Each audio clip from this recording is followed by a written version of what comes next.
Então, a gente vai ter um bate-papo aí sobre aprendizagem de máquina, hoje com o Rodrigo Caputo, lá do Cicobi, Confederação, cientista de dados.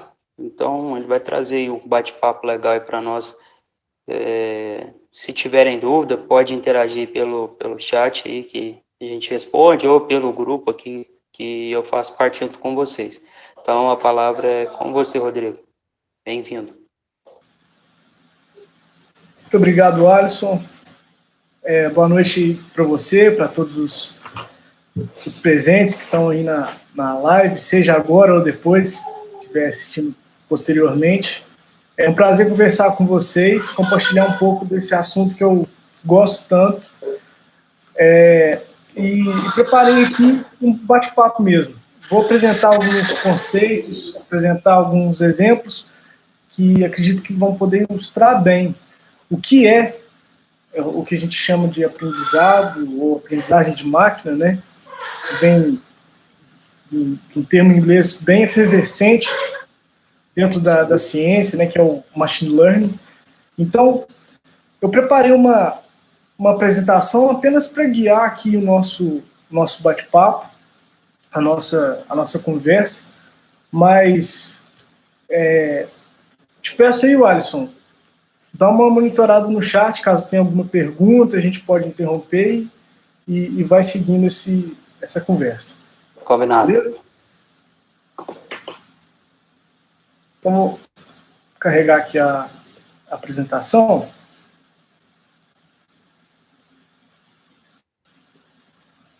Primeiro, claro, né, me apresentar para vocês.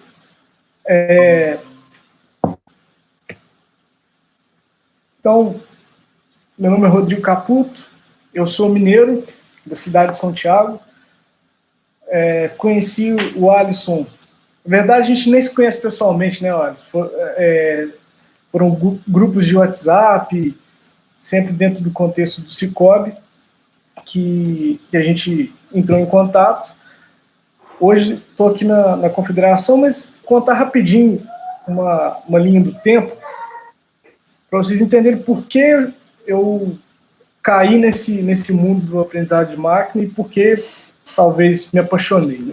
Sou um programador desde 2010. Quando eu estava no terceiro ano do ensino médio, um professor, ele apresentou uma Olimpíada de Robótica, a OBR, a Olimpíada Brasileira de Robótica, e sugeriu, né, eu e meus amigos na época éramos sempre muito curiosos, então pesquisamos kits educacionais de robótica e começamos a programar, né? Então participamos de competições, construímos nossos robozinhos.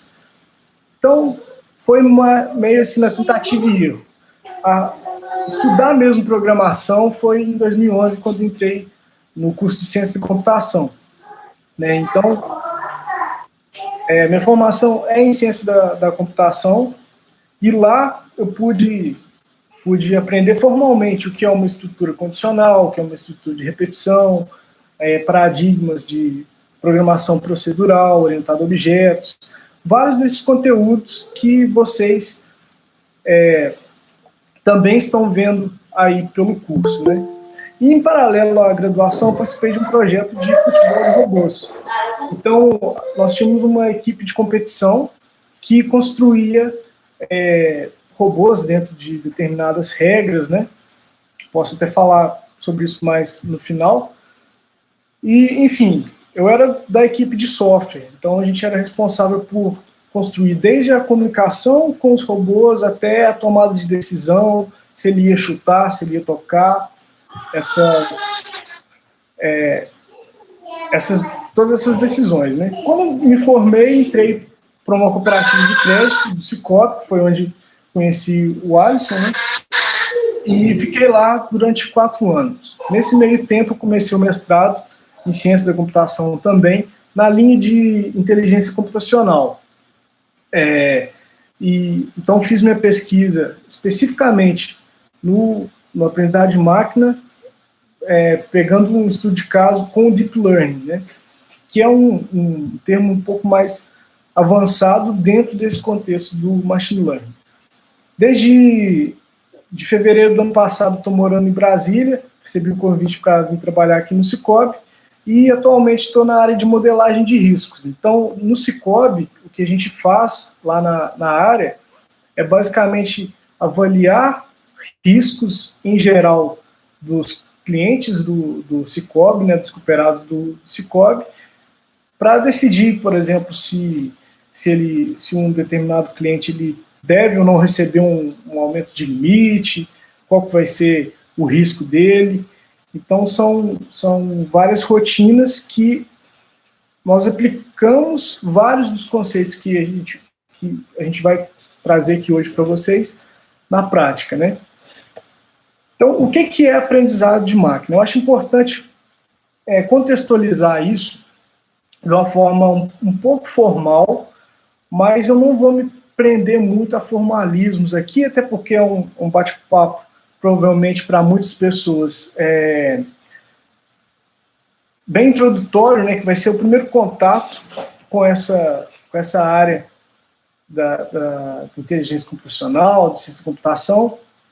Então, eu vou trazer a definição aqui do Mitchell, que tem um livro excelente sobre machine learning, que foi um livro que eu estudei na graduação e depois no mestrado, bem completo mesmo, e ele define da seguinte forma: um programa de computador aprende com uma experiência E em relação a alguma classe de tarefas T e medida de desempenho P, se seu desempenho em T, ou seja, naquela tarefa que ele está executando, sobre a medição de desempenho P, melhorar com a experiência. O que isso tudo quer dizer? Bom, aqui ele está tratando de três coisas. Primeiro, o que ele chama de experiência, que no nosso caso serão dados, né? Serão dados do passado que nós vamos utilizar para aprender e atuar da melhor maneira no futuro. Segundo, ele deixa bem claro que é preciso ter uma tarefa bem definida. Quando a gente fala de aprendizado de máquina, nós estamos nos referindo a alguma classe de tarefas bem definida.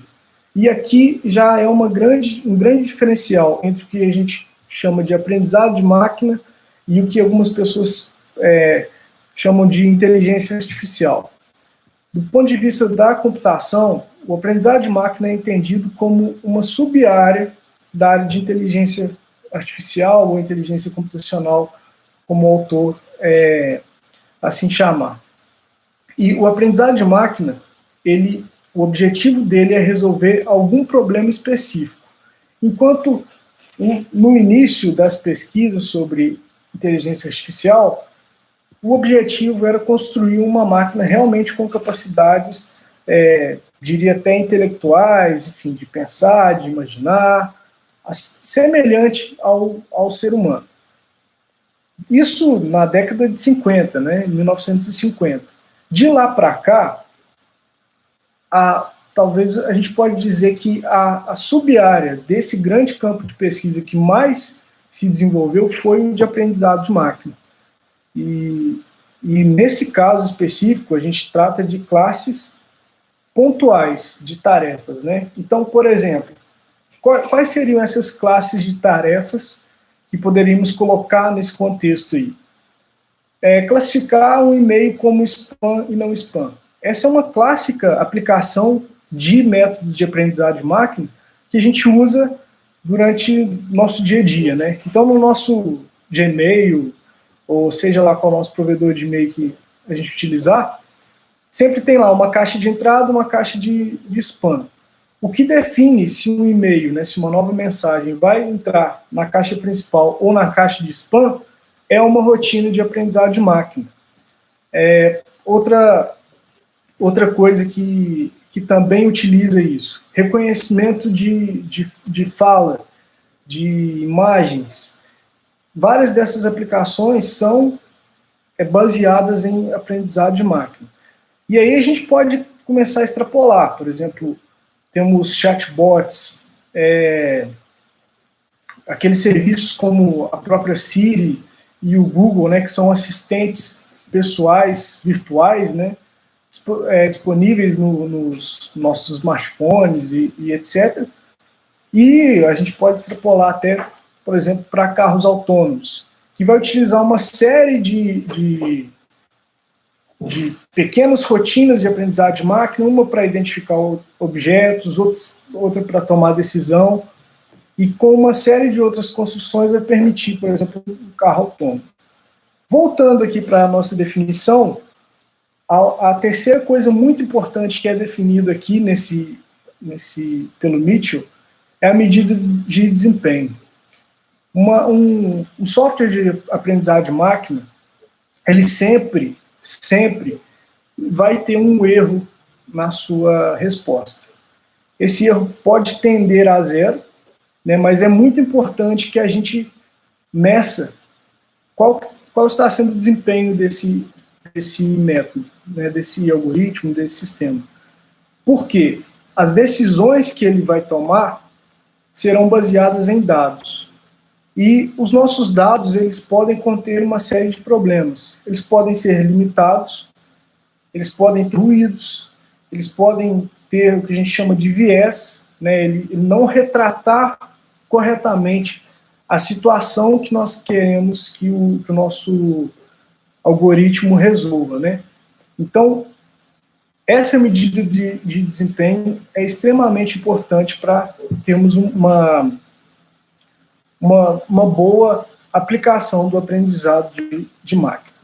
Eu trouxe aqui um exemplo que é a ilustração, né, gráfica de como funciona um dos métodos de aprendizado de máquina que a gente chama de KNN, que é baseado no K vizinhos mais próximos, né, que queremos classificar.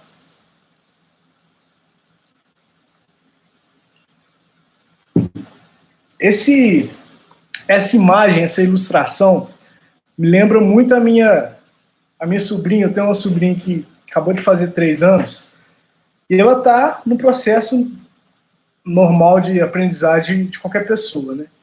Então, ela já é capaz de reconhecer o que é um quadrado, o que é um triângulo, o que é um círculo, os números, ela já consegue saber o que é um 0, o que é um 1. Às vezes confunde, né, o 6 com o 5, enfim.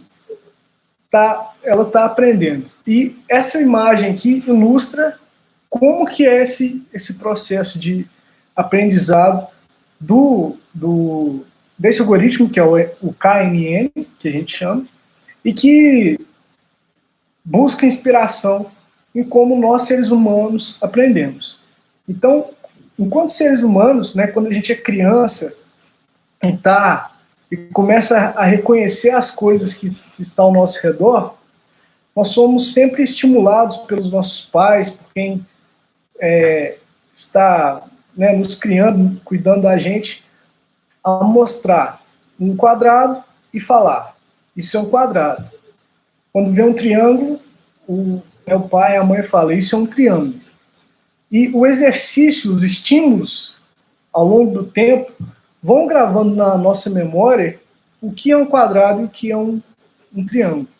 Então, essa observação de como nós aprendemos ao longo do tempo, a partir de vários estímulos, ela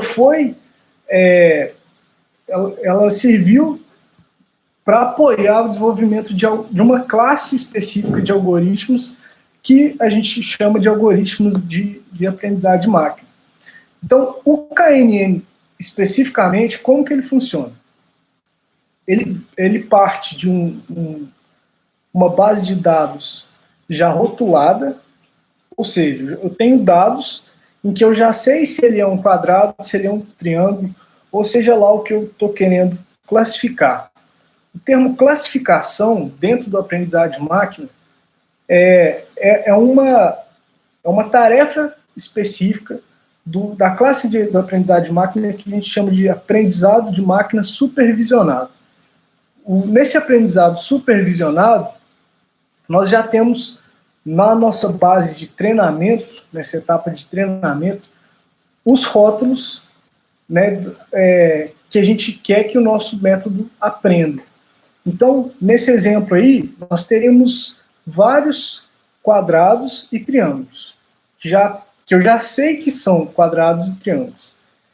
Então, a etapa de treinamento desse algoritmo, ela é basicamente carregar esses dados rotulados já, né?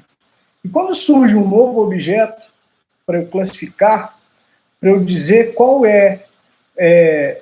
nesse exemplo, né? Se essa figura, se esse novo objeto, ele é um quadrado, se é um triângulo, o que o algoritmo faz? Ele analisa os objetos que ele já conhece, que já foram rotulados. Então, no KNN, é preciso definir um parâmetro que chamamos de K, né, que são quantos vizinhos, ou seja, quantos objetos semelhantes a ele, próximos a ele, serão levados em consideração para tomarmos a decisão.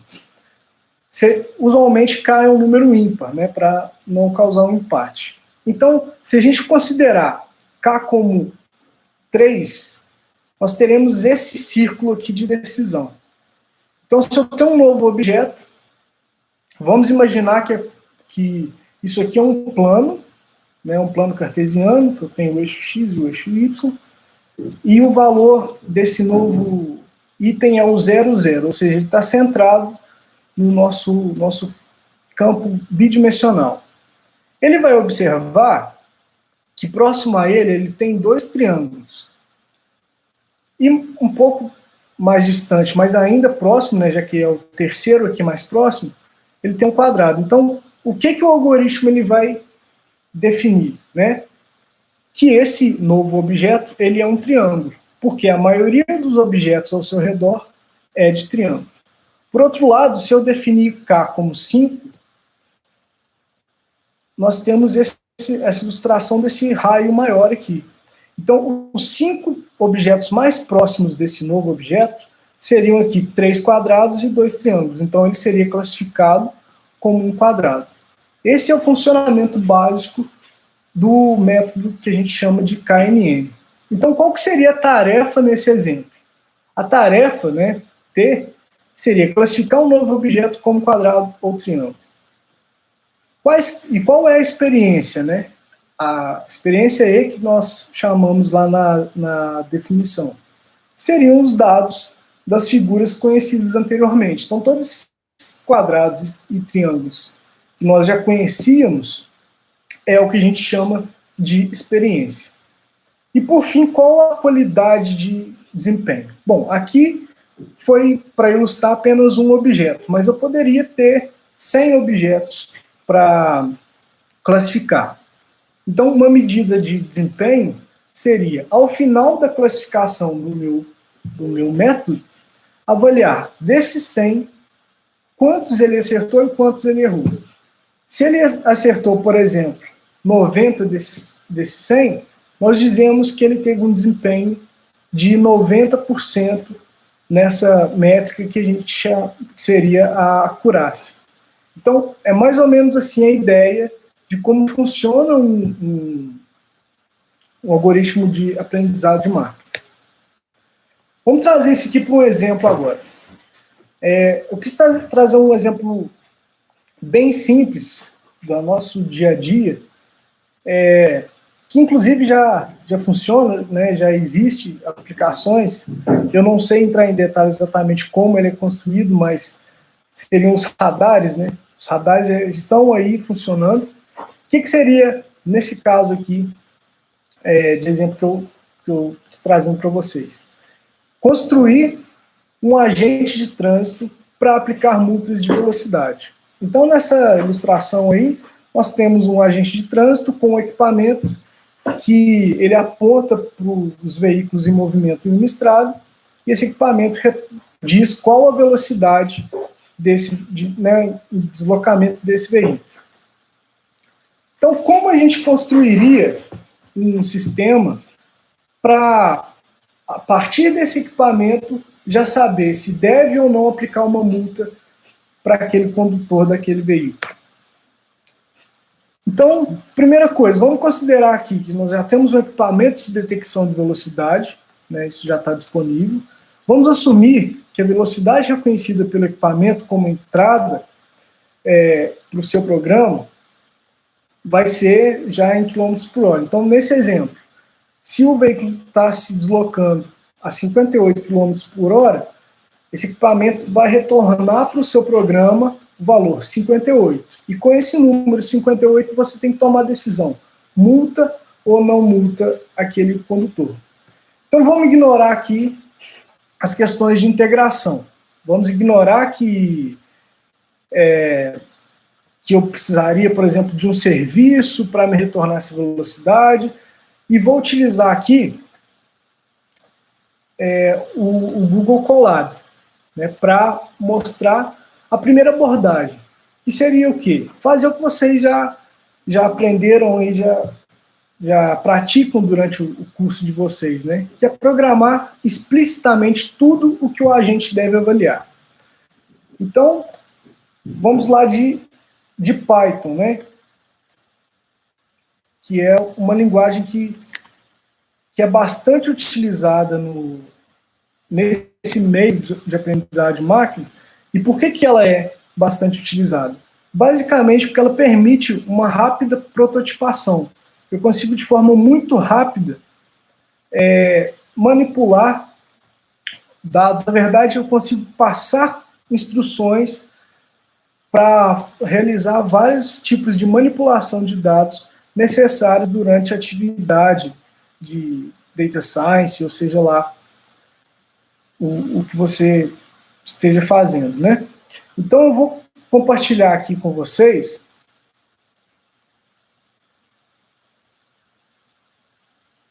o navegador. Não sei se alguém aqui já conhece, mas nós temos a Google fornece um serviço que chama Colab, o colaboratório. Está aqui no Meet.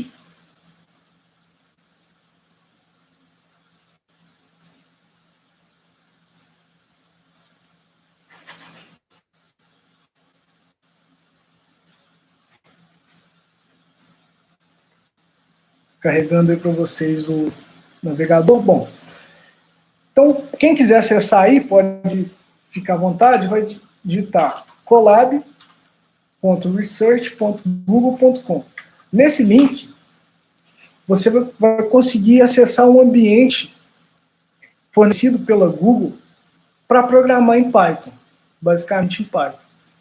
E esse ambiente é totalmente web. A única coisa que você precisa é de um navegador e de um acesso à internet, ou seja, tudo que você já tem na mão. Com isso aqui você consegue começar, você consegue fazer exemplos de exercícios de aprendizagem de máquina. Mas voltando no nosso exemplo aqui, o que eu propus, né? Na abordagem 1, que a gente definisse o nosso agente explicitamente programável. Ou seja, nós vamos criar uma rotina em programação que vai definir se, dada uma determinada velocidade, deve-se multar ou não.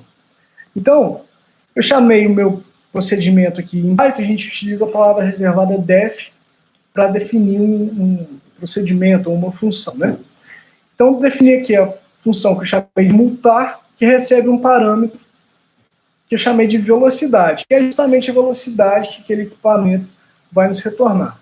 E aí eu assumi uma via onde o limite de velocidade seria 100 km por hora.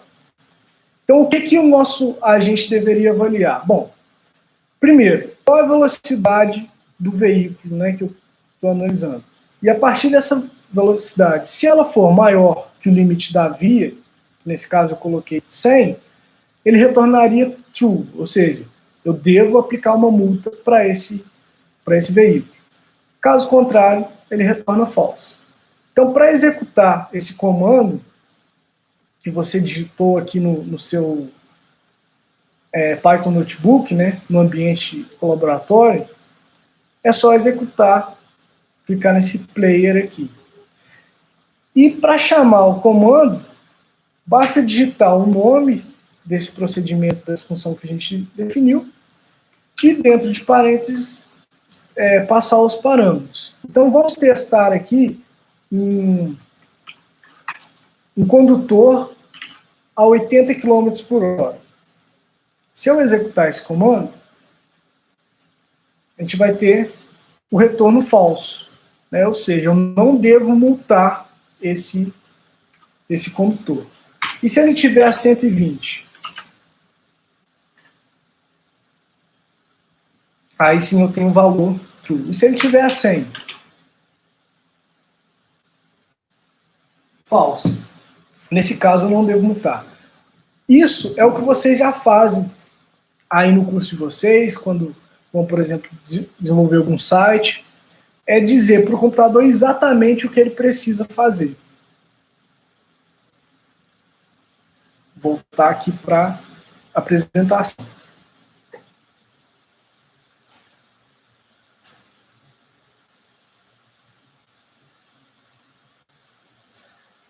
Isso é e essa programação estruturada, né, procedural, é algo que a gente vai utilizar para resolver vários problemas.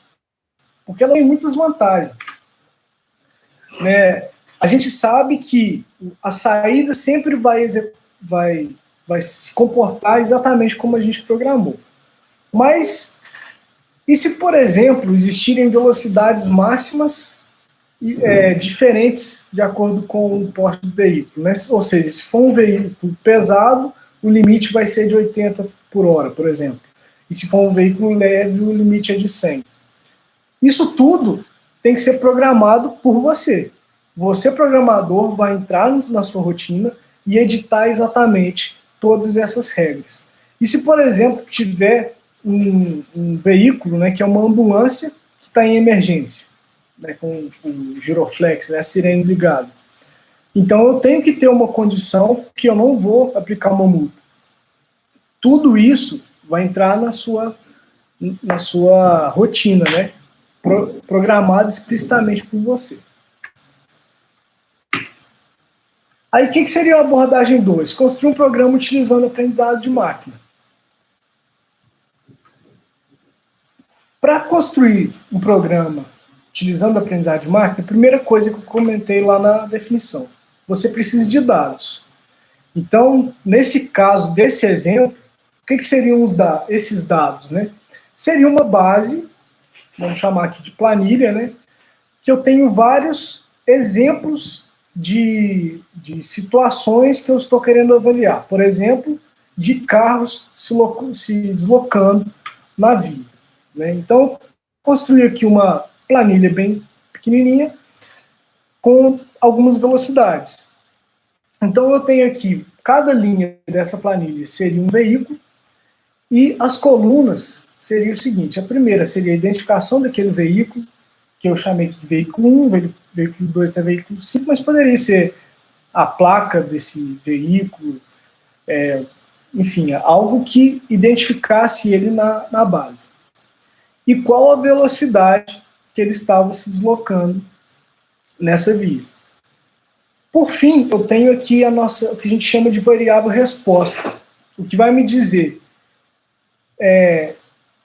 a classe, né, o rótulo, o meu target desse exemplo específico. Então, para o veículo 1, quais são as características dele? Bom, tem uma característica só, que é a velocidade, e eu sei que esse veículo 1 está se deslocando a 60 km por hora. Eu vou multar? Não. Então, esse é o rótulo desse exemplo que a gente chama dentro da nossa base de dados.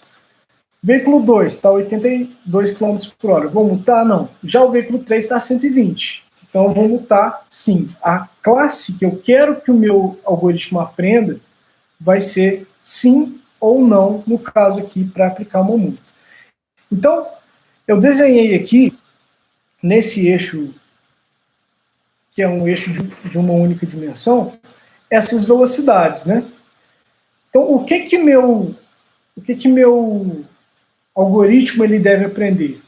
Ele deve encontrar uma fronteira de decisão nesse eixo que me diga a partir de quando devo ou não aplicar uma multa. Isso deve ser feito de forma automática. Ou seja, você, programador, não vai fornecer para o seu algoritmo o parâmetro da velocidade máxima da via, mas você forneceria os exemplos de carros naquela determinada situação e qual foi a resposta, né, se eles foram ou não multados. E para ilustrar como esse processo aprende, eu já vou puxar aqui um outro algoritmo, que é bastante conhecido aí pelo Deep Learning, que são as redes neurais. As redes neurais, elas são baseadas numa estrutura que a gente chama de perceptron, ou você pode entender como um neurônio artificial.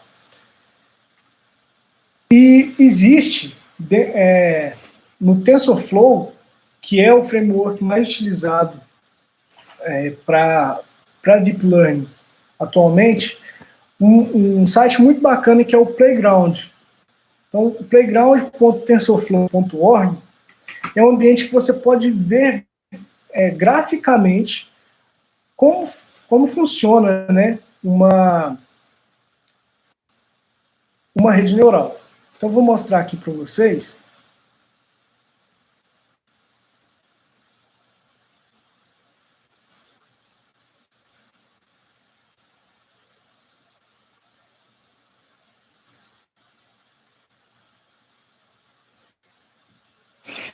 Assim que você acessa esse site, playground.tensorflow.org, ele já desenha para você a estrutura de uma rede neural. Como que funciona uma rede neural basicamente? Bom, cada neurônio ele tem um conjunto de entradas e uma saída. Então, o que ele vai fazer é processar as entradas, aplicar o que a gente chama de pesos de cada entrada e produzir uma saída, que pode ser, por exemplo, 0 ou 1, e a gente pode considerar 0 nesse exemplo específico como não multar e 1 como multar. E ele é bem bacana porque ele tem vários tipos de base de dados diferentes. Eu vou selecionar essa base aqui, que ela é bem semelhante ao problema que eu trouxe, né, que seria o problema de aplicar uma multa, porque a partir de certo valor, o meu dado ele muda essa classe. Então é uma base muito bem definida, né, onde eu tenho as duas variáveis bem disjuntas. Eu não tenho muitos casos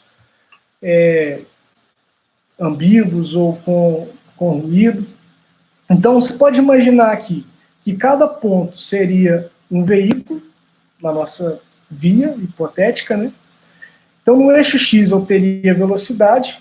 Quanto maior a velocidade, maior o meu valor em eixo X. E no eixo Y, você pode considerar como se fosse, sei lá, o peso do veículo. Então, quanto mais pesado, mais na parte de cima aqui do eixo Y tem um valor.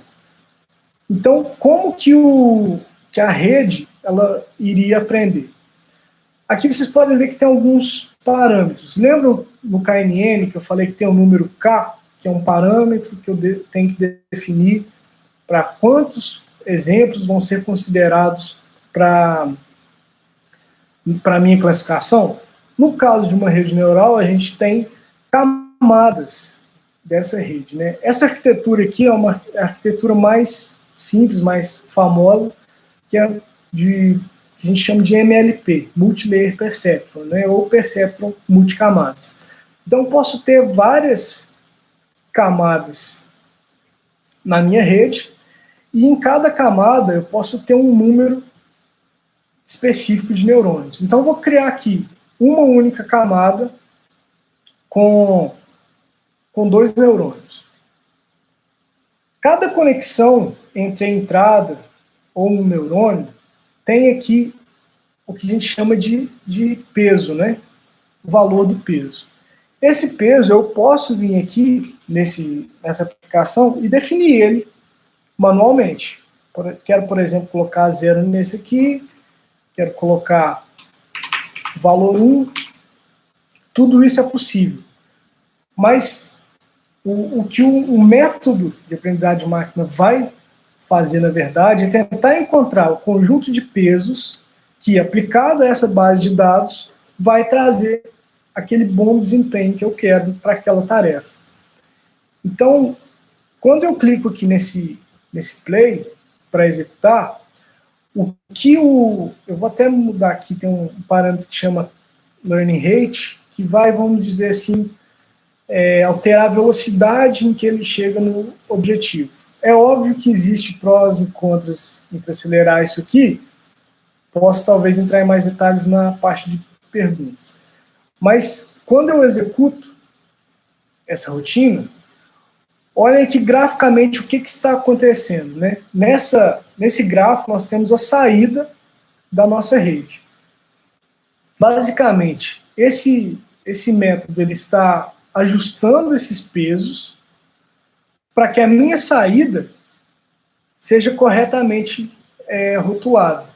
Então, com esses conjuntos de pesos aqui, essa rede neural consegue classificar corretamente essas duas classes, né, que nesse caso aqui é uma laranja, outra azul, que poderiam muito bem ser, naquele exemplo que eu dei, veículos e suas velocidades e seus pesos se deslocando ao longo da estrada, né? Só que essa é um problema muito simples, né, de se aprender. Eu vou trazer aqui uma base um pouco mais complicada. Por quê? Ela tem uma classe, né, que é a classe em azul, centrada, rodeada por elementos de uma outra classe em laranja. Então, se eu tentar executar aquela mesma rede com uma única camada de 2 neurônios, o que vai acontecer? Eu não vou conseguir encontrar um conjunto de pesos que se adapte a essa base para aprender o conceito. Então, eu preciso fazer o que a gente chama de acrescentar novas camadas. Quando eu faço isso, e aqui nesse exemplo é bem tranquilo, é simplesmente adicionar uma nova camada, posso também adicionar mais neurônios, o que eu estou trazendo para o meu método, né, para a minha rede neural? A capacidade de transformar essa entrada em uma saída que pode ser mais fácil de ser aprendida pelos neurônios da camada seguinte. Então, com essa configuração de 4 neurônios na primeira camada e 2 na segunda, olha o que vai acontecer aqui com a nossa saída quando eu dou o play, né? Acho que vocês estão vendo aí bem. Eu vou reiniciar e acelerar um pouquinho aqui a taxa de aprendizado.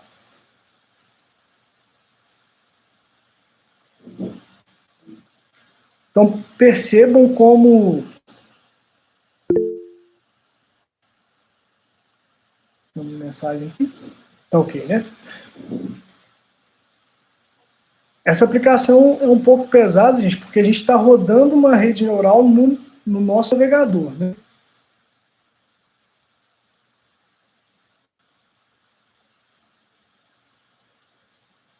Acho que é o meu navegador aqui que está precisando de um reload.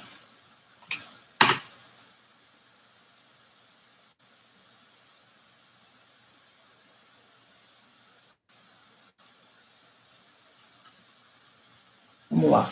Então, essa base, com essa mesma configuração, vou executar aqui o nosso treinamento. A etapa de construção desse modelo é o que a gente chama de treinamento do nosso método. Então, ele está aqui alterando os valores dos pesos.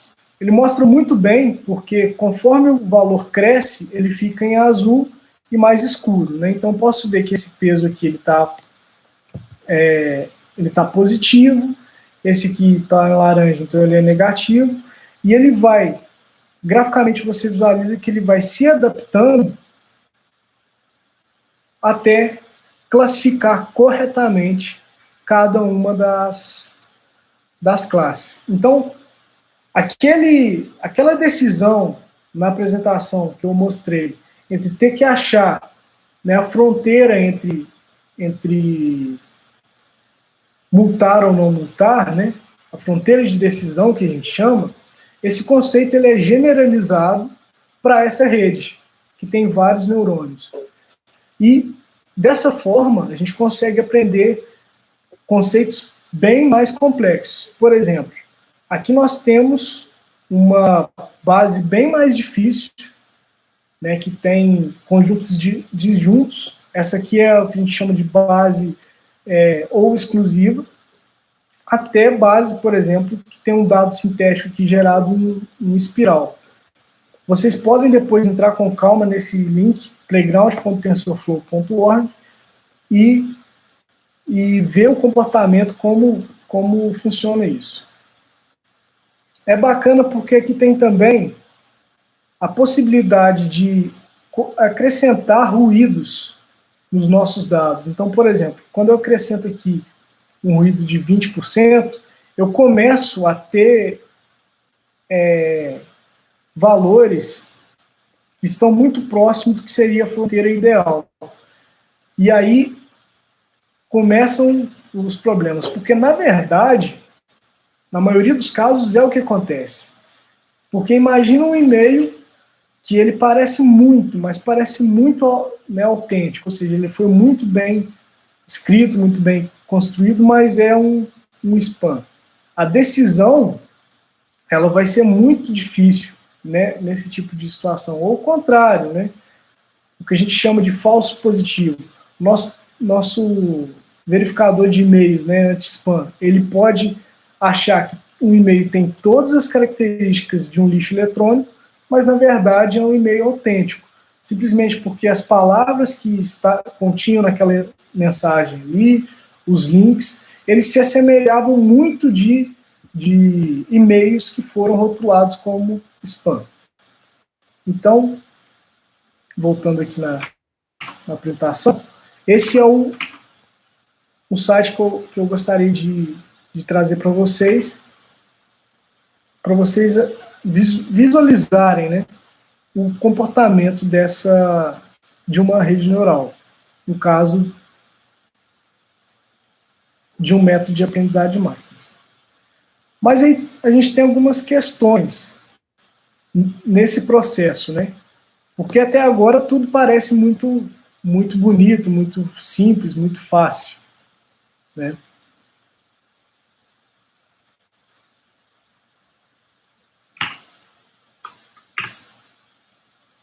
Primeiro, como mensurar a qualidade de um modelo?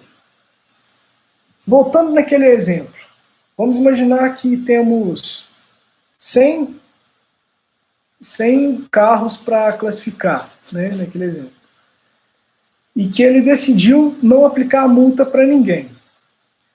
Se 10 desses 100 carros ultrapassaram o limite de velocidade, meu modelo vai ser 90% bom, dentro dessa métrica que a gente estipulou. Isso é um bom modelo? Não.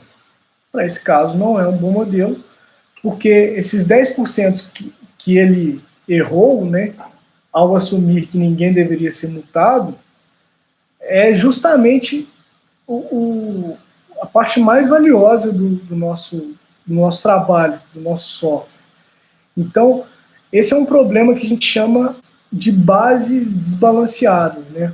A quantidade de exemplos ou a ocorrência de um determinado evento, ela é muito rara dentro do todo. Isso faz com que a tarefa de classificação fique mais difícil.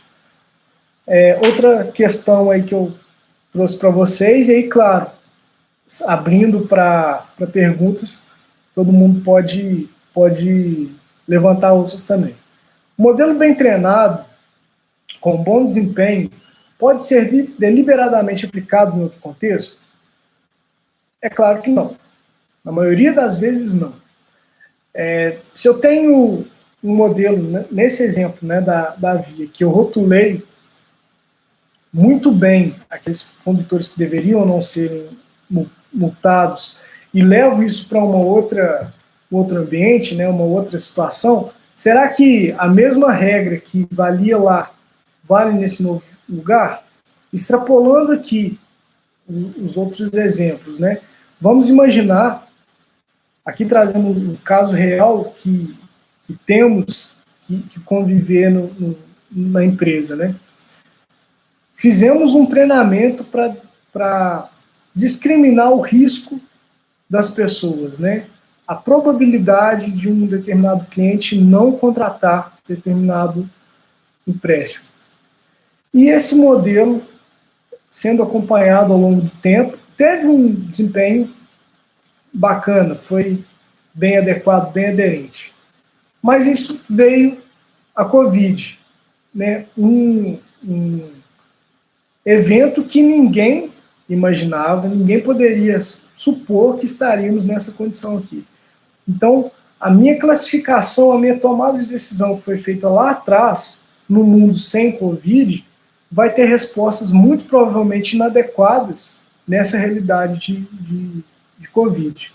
Então, tem que tomar muito cuidado para generalizar esse tipo de coisa. Por exemplo, um modelo anti-spam treinado na língua inglesa não necessariamente vai ser bom na língua portuguesa e vice-versa. Outra coisa que é talvez a primeira dificuldade desse contexto de aprendizagem de máquina. Como conseguir uma boa base de dados? Os dados, eles são muitos. Agora, dados rotulados, que eu tenho a informação que eu quero aprender através de um algoritmo de aprendizagem de máquina, isso é muito, muito difícil de conseguir. Então, no exemplo que eu dei, você poderia utilizar uma base das multas emitidas para treinamento? Não. Por que não? Uma base de multas, eu apenas tenho exemplos de quem realmente foi multado. E quem não foi multado, eu não teria esse exemplo. Então, um outro caso que é muito utilizado, existem muitas pesquisas, né, de aprendizagem de máquina. Identificar tumor em radiografias, né, em exames médicos. Eu preciso de um médico que saiba interpretar uma saída de um exame e me dizer se naquele resultado existe, tem a ocorrência de um câncer ou não. E isso é muito caro, muito difícil de fazer.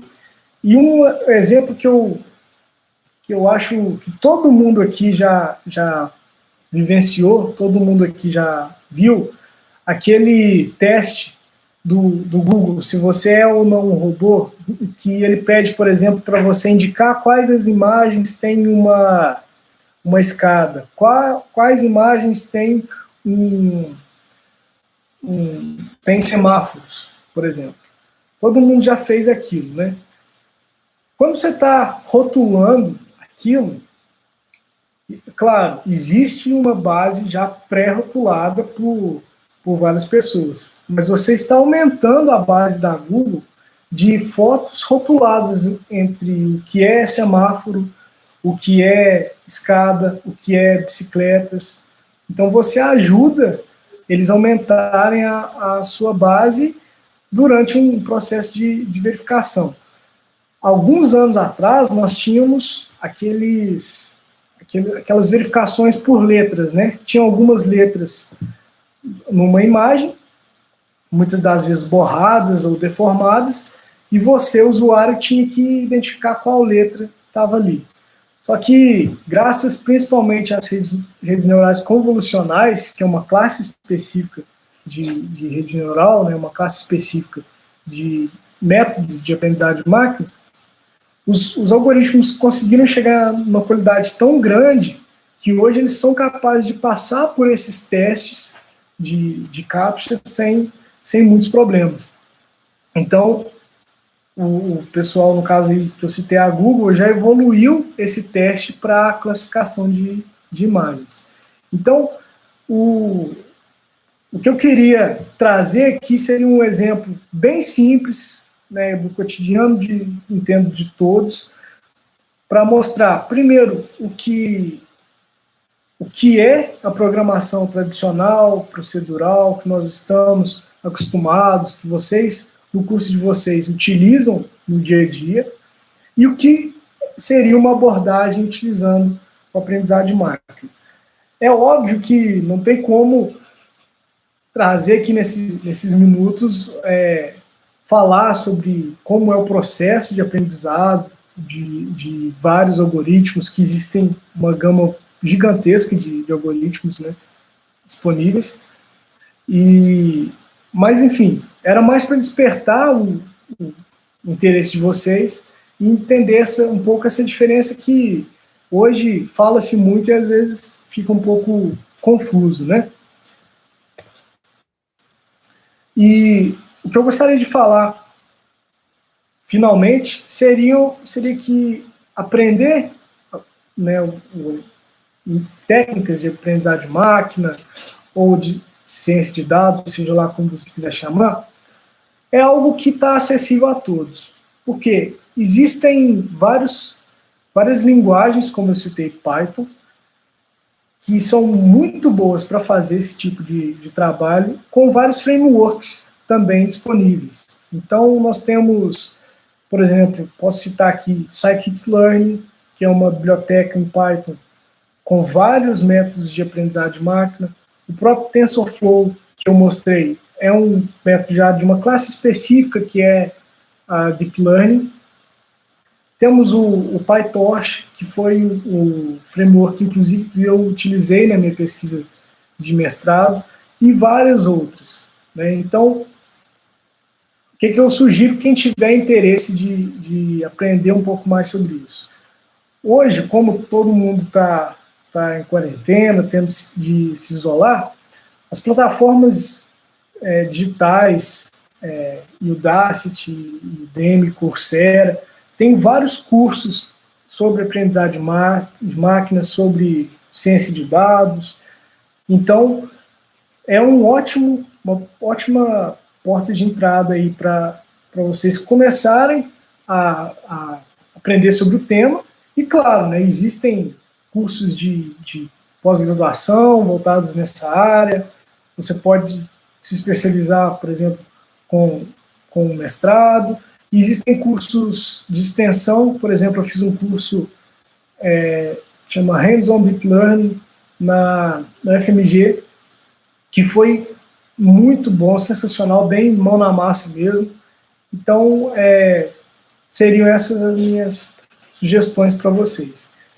E aí, Alisson, bom, queria agora abrir para perguntas, né? Deixar aberto para o pessoal. Agradeço aí, Rodrigo, pela excelente explanação aí sobre o conteúdo, né? Essa turma, ela não teve a oportunidade de trabalhar com Python, foi a turma que formou no semestre passado, eles trabalharam com o Python. Mas é uma turma muito boa, que bastante curiosos, né? Inclusive tem o Fabrício, ele até deu uma ideia aí de usar esse aprendizagem aí com Doppler ultrassônico. Eu abro aí, pessoal, que tiver no YouTube, se quiser fazer alguma pergunta aí no chat ou no nosso grupo aqui dos alunos, e também deixo aí para o professor Vieira, que está aí nos assistindo, fazer alguma interação aí conosco, se tiver alguma pergunta aí ao Rodrigo, ou quiser trazer o seu conhecimento também, Vieira, está aberto. Boa noite, então, deixa eu puxar aqui o carro, né, para ver se o pessoal se anima a vir atrás aí fazer alguma pergunta. Eu primeiro queria parabenizar o Rodrigo, tá, que eu acho que a sua palestra, a sua apresentação, essa live ficou muito boa, ficou muito abrangente. Em 2003, eu me lembro de estar fazendo mestrado em engenharia elétrica, e nós tivemos aula de redes neurais e artificiais. A gente teve também o meu tema de mestrado foi Hardware Description Languages, quer dizer, linguagem de descrição de hardware. Então, não tem muita inteligência artificial nessa área, né? Na área de HDL. Então, você define o que seu circuito vai fazer e uma máquina vai lá e cria o físico, né, que faz o descritivo. Mas eu tinha muito interesse, só que o que me desanimou na época foi o seguinte: a gente viu essa parte de perceptron, a parte de linha de resposta, e neurônio linear, curva sigmoide, etc. E o que mais me desanimou na época, eu vou ser sincero, foi o modelamento, né? Porque são duas etapas. O primeiro, a modelagem, depois a aprendizagem. O seu modelo, você só vai saber se ele é bom, se ele aprende. E para ele aprender bem, você tem que ter um bom modelo. Então, isso criava para mim assim, uma certa dificuldade porque eu tinha quase que 2 parâmetros em separado. Como é que eu vou saber se o meu modelo é bom? É ver se ele aprendeu. Mas ele aprendeu porque o meu modelo é bom, ele poderia ser melhor. Quando você estava falando sobre a curva, né, sobre dar uma acelerada e você ter uma condição que é lentamente convergente ou rapidamente divergente, ou seja, você acelera e o trem extrapola tudo e você perde o aprendizado, a grande pergunta foi o seu modelo? Foram os dados, né? Então, eu fiquei meio perdido em relação à inteligência artificial, e mais tarde a gente teve outros casos, aí veio o Deep Learning, veio a classificação de Machine Learning. Hoje a gente tem Big Data, a gente tem e parametrização para muita coisa, né, que não existia na época. Eu até falava o seguinte: o grande problema do Big Data, que para mim é você pegar uma grande base de dados e classificar uma calcinha como um CD, né? Então você joga lá o código da calcinha junto com os CDs, nunca que você vai vender essa calcinha e alguém algum dia, se abrir aquele CD e aparecer a calcinha, vai descobrir que aquela calcinha não foi vendida porque estava erroneamente classificada. Então, quando a gente fala, né, nessa parte de coleta de dados, entra muito esse problema. E eu lembro que na época nós tínhamos os OCRs, né, os Optical Character Recognition, que são os softwares que leem, né, e eles usam redes neurais, né. Mas o que acontecia na época? Isso eu falo até antes de 2003. Nós tínhamos máquinas caras, memória cara, código que não era ainda muito bem desenvolvido em termos de algoritmo, né? E nós tínhamos os OCRs com falhas, mas eu sempre falava, gente, quando a gente está lendo, se você pegar impresso RN, as duas letras impressas RN, dependendo do tipo de letra, parece M. Então, você pode escrever carne e o software lê came. E aí? Porque é questão de converter imagem em um código interno. E nós fazemos isso exatamente quando nós estamos lendo. Nós fazemos um OCR. O nosso cérebro faz isso. Se não estiver bem escrito, a gente não consegue ler. Se o dado não estiver bem trabalhado, aquilo que você estava falando, se a base de dados não for boa, o modelo não funciona. Se o modelo não for bom, ele não corrige a base de dados. Então, eu sempre tive muito problema com essa parte mais empírica, né? E eu vejo que hoje houve um desenvolvimento de software e me parece que essa questão de ruído, que também influencia muito, né, que seria esses erros e classificatórios, parece que eles estão sendo acertados com o tempo.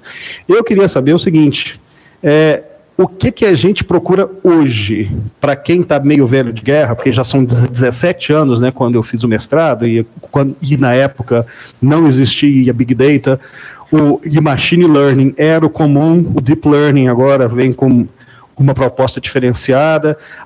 Eu até falei com o Keiji Yamanaka, que era o meu que era o professor na época aqui na UFO.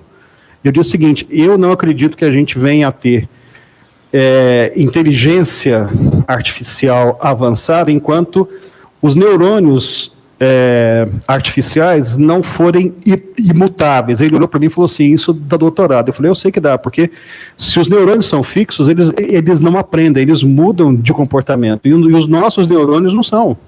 Os nossos neurônios reais, a curva deles muda, né? Eles são quimicamente mutáveis, mas no software não. E eu falei com ele, por que a gente não mexe nisso? Ele falou assim, olha, vai ser mais um parâmetro. Então a gente já tem os pesos, já tem os dados, agora você quer mexer na curva de resposta do neurônio, Francis? Aí ele falou o seguinte, olha, aí você pode fazer o troço desandar ou consertar. Isso foi na época, isso foi em 2003. Então hoje o que eu gostaria mais de saber é o seguinte, como que está a literatura? Porque ferramenta a gente tem muito, tá? Isso daí é fácil. A sua apresentação foi perfeita nesse sentido, e eu estou vendo aqui na tela o que eu tinha que fazer e na mão, né? Eu fiz isso no HP 49 na época, eu montei um código para calculador e apresentei e na disciplina, né? Só que era lento, porque tinha muito código. Hoje, eu gostaria mesmo de saber, você citou um livro no começo, mas eu estava entrando e eu não vi esse livro. Será que depois a gente teria, assim, algum acesso, e da sua parte, de apresentar para a gente sugestões, não só de livros ou de sites, mas assim, como que a gente pode tentar avançar? Porque é tanta possibilidade de hoje em dia que você também pode acelerar demais o acesso e divergir do conhecimento. Fora isso, desculpa falar muito, eu sou professor, né, você já percebeu, tá? Muitíssimo obrigado, eu acho que foi excelente mesmo, tá? O Alisson também, e muito obrigado por ter trazido aí o Rodrigo para falar com a gente. Muito obrigado mesmo, valeu.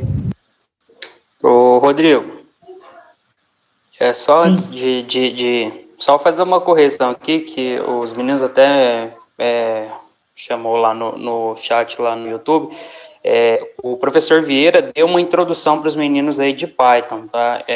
O pessoal não viu, foi Exatamente, Python a turma, Isso, eu falei com ele sobre Python, mas foi muito básico, foi praticamente assim, como que você, conhecendo C, faz um código em Python. Então foi muito simples, e a gente chegou em array e lista só, sabe? E for e while, foi só isso mesmo, foi código imperativo mesmo, tá?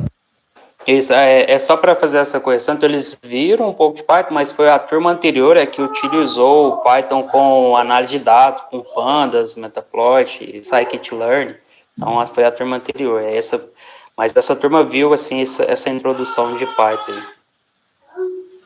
Bacana. Bom, primeiro, professor Luiz, muito obrigado pelos seus comentários, pela sua...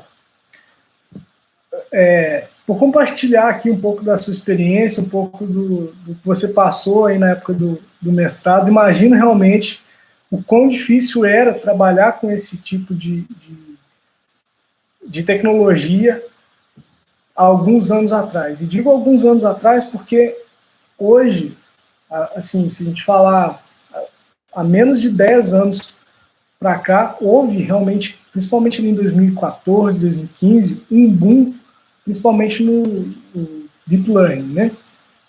Por quê?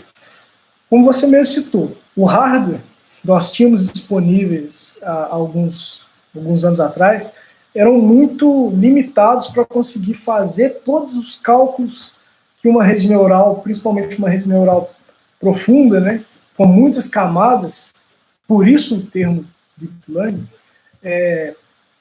precisam para você otimizar aqueles parâmetros para classificar corretamente uma base de dados qualquer. Então, isso foi muito acelerado a partir do uso de GPUs, né, que são aquelas placas gráficas, né, que o pessoal utiliza muito para jogos eletrônicos e tudo mais. Por quê? Ela processa dados que são naturalmente matriciais, porque a imagem ela é matricial, né?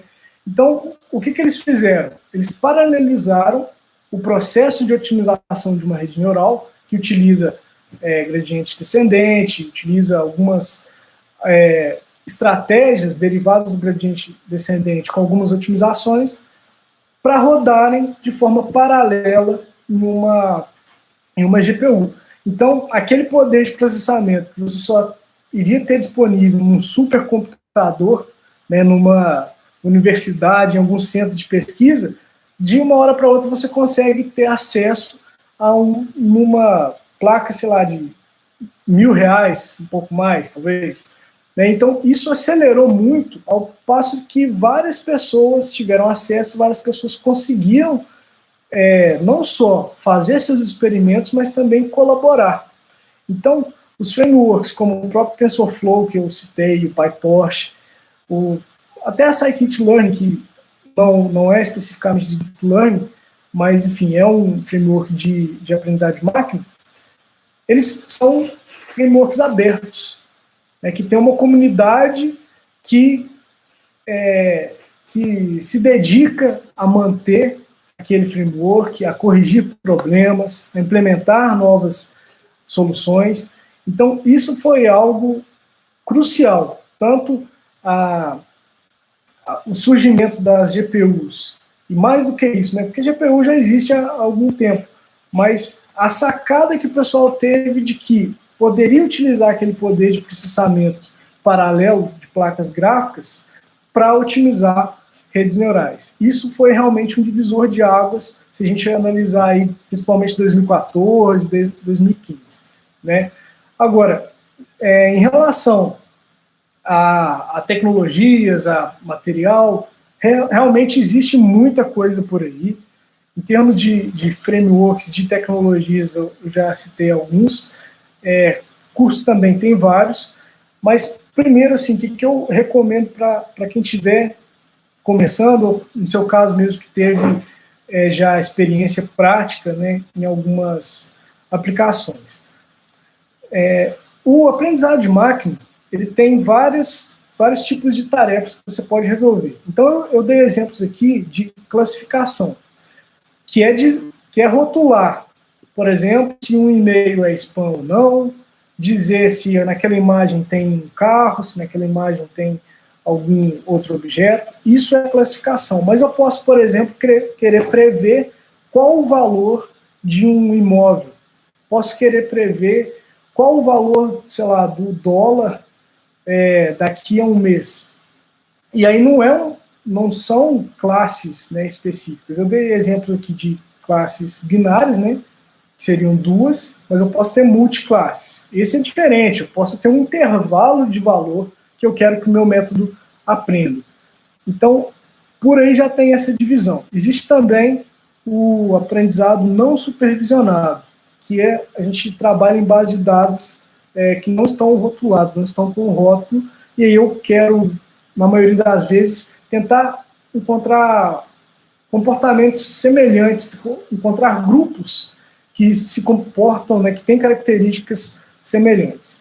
Então, no que você falou sobre tratar o dado, receber o dado com ruído, existe uma série de técnicas nessa aprendizagem de máquina mais tradicional, que a gente chama de engenharia de features, né? Ou engenharia de características. É basicamente transformar aquele dado original num dado mais fácil para o meu modelo aprender. Então, se eu tenho dados faltantes, se eu tenho uma base de dados, por exemplo, que foi criada a partir de um formulário na internet, em alguns campos, várias pessoas deixaram esses campos em branco. Como que eu vou tratar essa situação antes de aplicar esses dados no método de aprendizado? Aí existem várias técnicas, né? E isso realmente daria aqui um outro bate-papo só para a gente falar sobre isso. Então, eu posso, por exemplo, simplesmente descartar esses dados, eu posso tirar ali a média e substituir o valor. Eu posso também gerar novas características a partir de uma característica anterior, né? Então, se eu tenho lá, por exemplo, eu quero classificar uma base de pacientes se estão ou não doentes, um exemplo. E aí, nessa base, eu tenho a altura e tenho também o peso, né? Duas variáveis diferentes. Talvez se eu criar uma terceira variável, que seria o IMC, né, baseado naquelas outras duas, eu vou trazer uma informação mais rica para o meu método do que as duas anteriores. Então, esse é um exemplo da engenharia de características, né? Não que, a partir daquelas duas informações anteriores que você tinha, o seu método não conseguiria chegar num bom resultado de classificação. Só que quando você explicitamente cria essa variável, você facilita ele encontrar as regiões de decisão que eu falei lá atrás. Isso falando do aprendizado de máquina tradicional. O Deep Learning, ele se baseia, né, em redes neurais, em geral, mas o que é a proposta dele? É basicamente você deixar essa parte de engenharia de features de lado e colocar mais na mão do modelo a responsabilidade de encontrar como transformar essa informação numa informação mais fácil para a próxima camada realizar a classificação. E aí a gente entra num grande problema das redes neurais que inviabiliza a sua aplicação em vários contextos, que é a interpretabilidade do porquê esse modelo está classificando bem. No caso eu não citei aqui, mas tem o método de árvore de decisão, por exemplo, né, que cria várias condições a partir dos dados para realizar a sua classificação. Numa árvore de decisão, eu consigo interpretar, eu consigo entender o que está acontecendo no processo de classificação para chegar na minha resposta. No próprio KNN que eu citei, é muito simples plotar os dados num gráfico e ver, olha, eu tenho aqui vários exemplos que se assemelham com esse, por isso foi essa classificação. No caso da rede neural é muito mais difícil fazer isso, né, porque ele é o que a gente chama de um método caixa preta. Então, tem esse complicador também. Agora, por outro lado, certas aplicações, como você mesmo disse aí de OCR, né, identificar caracteres, identificar texto em imagem. A rede neural é, sem dúvida, a melhor escolha hoje. Por quê? Ela dá os melhores resultados. E isso empiricamente. Isso a gente observa a partir do momento em que várias pessoas aplicam esses métodos em várias bases de dados diferentes. E as redes neurais convolucionais, que tem a operação de convolução especificamente, ela é muito boa para esse tipo de problema, porque se eu tenho uma imagem e eu tenho um texto nessa imagem, uma letra ela pode estar em qualquer região daquela imagem, ela pode estar centralizada, ela pode estar no canto, ela pode estar na outra, em cima, embaixo, ela pode estar na diagonal. E essa rede específica convolucional, ela consegue contornar muito bem esse problema, a partir do momento em que ele cria essas camadas convolucionais que são utilizadas não para reconhecer os objetos, mas para reconhecer características que podem trazer aquele significado daquelas letras e, por consequência, daquelas palavras. Então, essa é uma classe específica de rede neural que eu até pesquisei. Existe uma outra, muito famosa também, que são as redes neurais recorrentes, que sugiro você dar uma investigada nas últimas arquiteturas, como a LSTM, porque elas trazem um novo conceito, que é a realimentação de uma saída do neurônio no próprio neurônio. Como que seria isso? Imagine que eu tenho uma frase, né? Os alunos são estudiosos. A organização dessa frase, ela segue uma temporalidade, né? Os alunos são... essa organização faz toda a diferença. Então, o que a LSTM faz é realimentar uma saída de um processamento no processamento que vai ser feito a seguir. Então, ela leva em consideração a ordem em que as características aparecem, a ordem com que os dados aparecem. E ainda assim, os neurônios são imutáveis. A partir do momento que eu fiz o treinamento da minha rede e atribuir para aquele neurônio determinado peso, esse valor não vai alterar ao longo de todo o meu teste, né, a minha utilização daquela rede. E isso é extremamente importante no caso de redes neurais como a gente conhece hoje, até para garantir realmente que aquele bom desempenho que ela está tendo, ela vai ter nas mesmas condições. O que acontece às vezes de um modelo não ter um bom desempenho é porque a realidade que existia quando você treinou o modelo não existe mais. E aí o que você precisa é fazer um novo treinamento, né? Reajustar os seus pesos. Existe dentro desses frameworks de deep learning uma prática muito utilizada que é o fine tuning, né, o ajuste fino. Como que isso funciona? Nós temos organizações aí como a própria Google, Facebook, vários cientistas que vão lá, criam uma arquitetura de rede muito boa para reconhecer objetos, por exemplo, e compartilham. Falou, olha, a minha rede é essa, ela tem essa arquitetura, essa quantidade de neurônios, e os pesos são esses aqui. E ela é muito boa para esse tipo de problema. O que você pode fazer? E você, de qualquer pessoa com acesso à internet, baixar esse modelo e fazer um ajuste fino para treinar essa rede que já estava pré-treinada para uma base de dados diferente. Então, imagine que você queira reconhecer algum objeto na universidade, né, ou queira reconhecer, por exemplo, equipamentos dos estudantes, notebooks. Eu quero saber, fazer uma análise dentro da universidade, quantos tem notebooks ou não. Eu posso pegar uma rede utilizada para reconhecer objetos em geral e aprimorar ela para simplesmente reconhecer notebooks. Como? Pegando uma base bem mais limitada de notebooks ou não notebooks e já passar para o meu método treinar a partir de uma rede pré-treinada. Isso vai acelerar muito o processo e vai permitir que você atinja bons resultados muito mais rapidamente. Então, essa é uma das estratégias que me vem à cabeça agora e acho bacana compartilhar.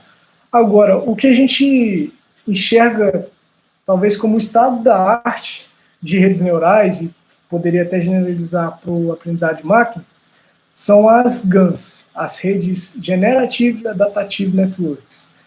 Elas são as redes responsáveis por essas aplicações que a gente chama de deepfakes, né? Você tira uma foto sua e a foto e o aplicativo muda o seu gênero, né? Se você é homem, te coloca como uma mulher, ou vice-versa. Ou então coloca o seu rosto em um vídeo, né? Alguém dançando, você vai lá e coloca o rosto de outra pessoa. Essa transferência de um estilo para outro é utilizando essas redes GANs. E essas redes são muito, muito diferentes, eu diria, das outras duas que citei, tanto as convolucionais quanto as redes recorrentes, porque elas são baseadas na teoria dos jogos. Então, nós temos duas redes, na verdade, concorrendo entre si. Uma que vai gerar novos dados, ou imagens, nesse exemplo, e uma que vai tentar adivinhar se essa imagem ela é verdadeira ou falsa, se ela é sintética ou não. E se essas duas redes conseguem convergir ao mesmo tempo, eu consigo gerar imagens tão boas, capazes de enganar uma rede boa para discriminar fotos fakes ou verdadeiras. E isso, para aplicações como essas, é muito bacana, porque a gente chega em resultados muito, muito bons. A gente tem, por exemplo, geradores de textos. Eu quero criar um texto sintético a partir de algum assunto. Existe hoje rede neural que cria um texto, geralmente em inglês, com muita coesão, com muito, vamos dizer assim, fácil de passar desapercebido como um texto, não vou chamar de real, né, mas um texto escrito por uma pessoa de verdade. E que, na verdade, é um texto sintético, é um texto que foi criado automaticamente a partir de um algoritmo.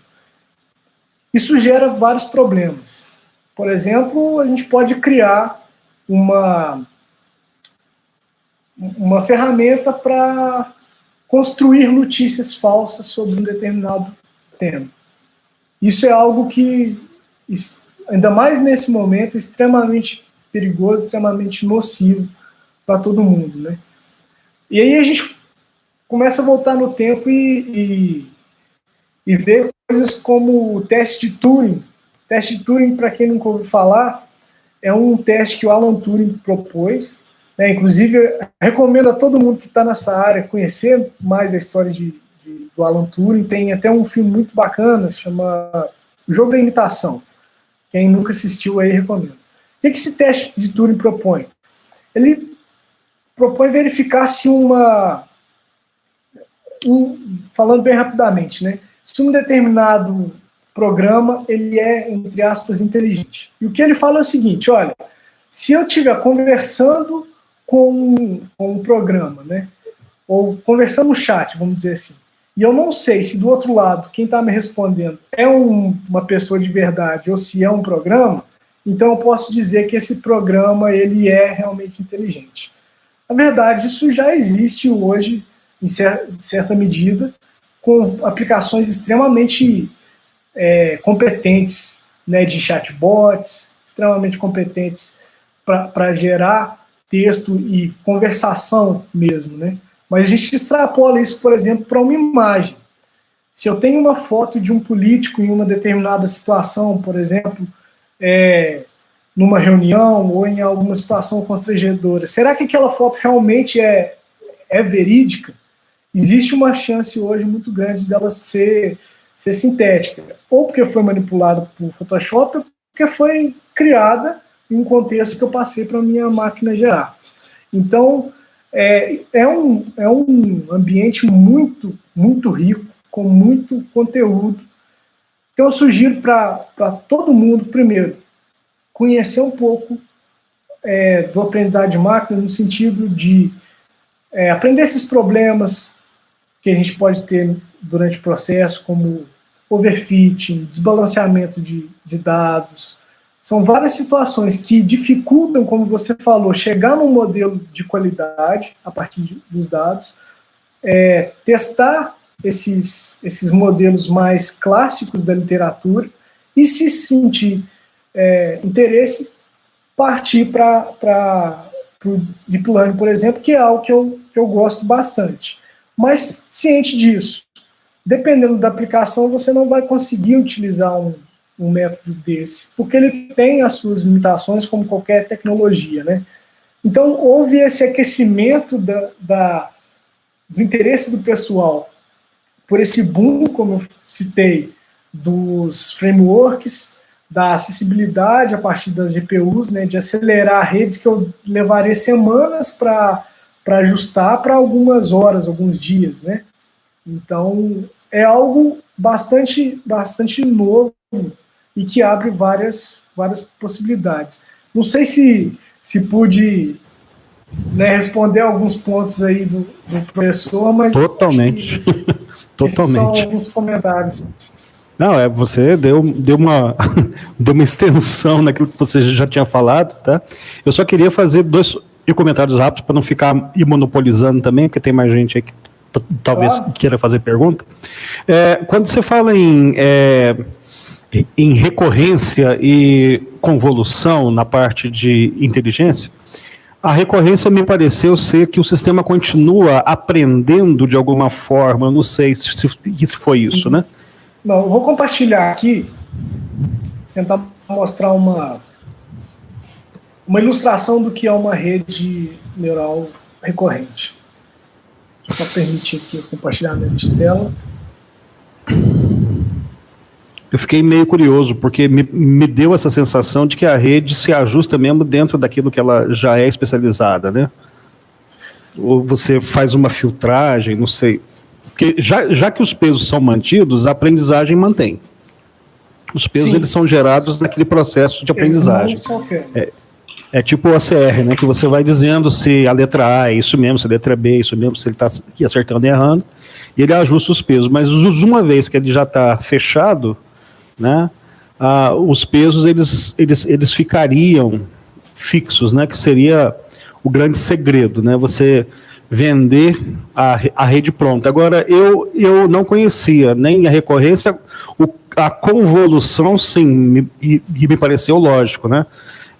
Aí você vai fazendo iterações, é isso? Seria que mais ou menos isso, ele vai se refinando a rede por si mesmo, porque tem o fine tuning que esse é manual, né? Mas o convolucional me pareceu mais a rede se melhorando, é isso?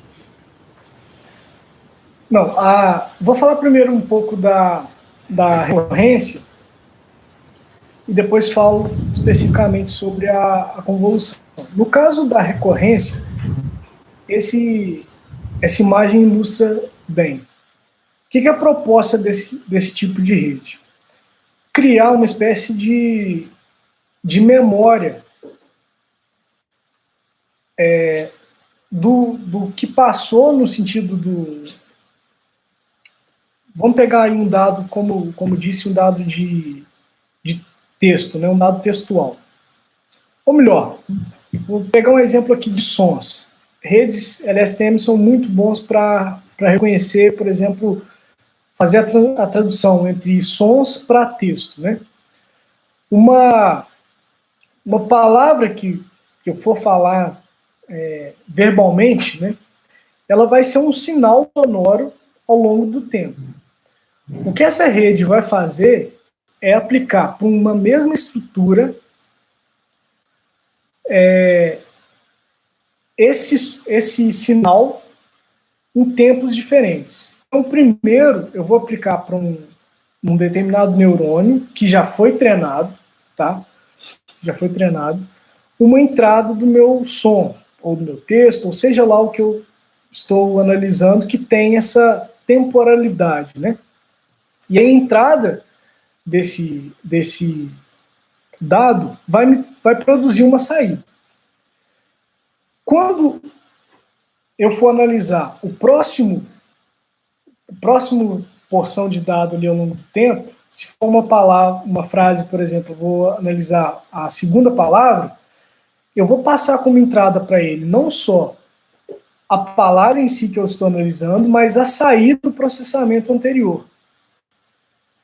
E isso vai sendo realimentado até o final da sentença. Então, não lembra a frase que eu falei?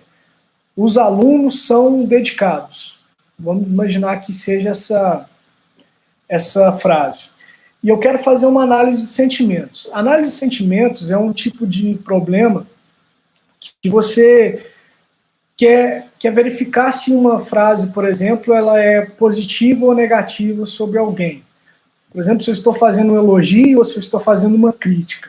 Isso em ano eleitoral bomba, né? Porque eu quero ver se os eleitores estão gostando ou não de determinado candidato. Então eu posso monitorar os tweets desses eleitores e fazer uma análise de sentimentos sobre as frases que estão sendo ditas. Então a gente tem algumas palavras que são chaves, né?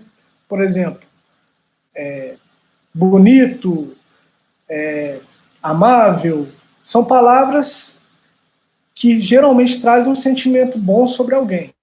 E corrupto, ladrão, chato, são palavras que trazem um sentimento mais negativo, né?